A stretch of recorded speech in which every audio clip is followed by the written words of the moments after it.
Dada, misy inona lesy?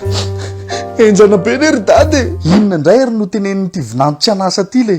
Fa ahoana ho misy inona e? Nosarahana rinja za ry dada. Zany ve? Fa naninona? Tsisy nininona fa za koa ne mba gaga e. Gaga ahoana fa naprofesin'le ty tany indray zao zay ny zanako. Tsy mety tsonony aminay dia aleo misaraka. Inona koa raha zany ataonjana rindra zany? Tsy azoko mihitsy nefa lamba bandy milay ihany. Oui, atao firakirana, mpibata entana, mpatsaka rano, milay le ry e.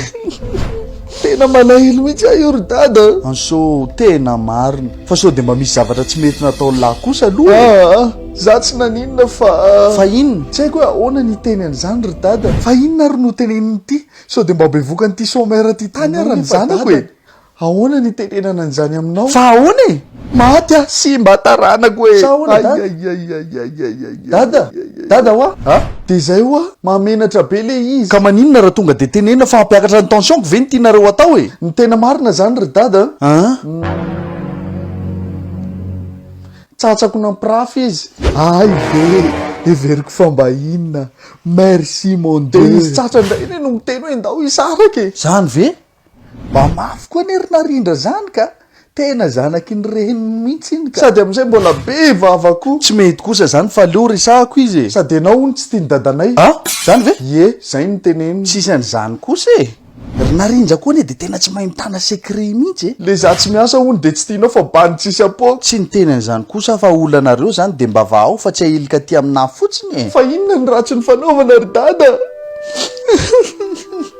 Hoay le ty so dia mba hanino manino eto ary ty zanak'olona ty ka hanahirana eto le. Efa hoe tsisy an'izany hoa fa zao e. Miezana reo miresaka tsara dia alamino. Tsisy zavatra tsy vitan'ny fampiresahana. Tsy haiko aloha ry dada. Fa raha izay vavany tamiko izay aloha dia tena fa ahoana? Za tsy hiverina tsony. Dia ilahy koa isaraka? Very hampatsaka ranoko. Iza indray zany no atao boty firakirana atao trano raha lasa le ty.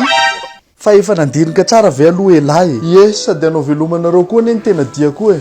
Ianareo mantsy mba nanao soana ihany. Zany ve? Dia hoaiza zany elahy io? Dia hanao inona indray? Dia hanatsika salon des études internationales leny amin'ny Novotel Larbiza io amin'ny le 5 mars zao. So dia mba hianatra any an-dafy any. Zao lese tadio fa elahy tao trano ny raisinay ohatran'ny zanakay mihitsy fa tsy hoe vinanto fotsiny. Misaotra ry dada. Dia tsarovo koa fa na tsy miaraka tsony ary nareo dia elahy afaka makaty foana. Zany ve? Ie. Mitady mpatsaka vaovao aza ve moa ataoko? Zany aloha eo ihany fa misy salon des études internationales marina amin'ny le 5 sy 6 mars zao eny amin'ny Novotel Larbia izay karakarainy Mada Jeune. Koa tongava mitsidika ny hetsika raha mba fanirianao ny hanohy fianarana any an-dafy vidibidirana 5 000 ariary fotsiny.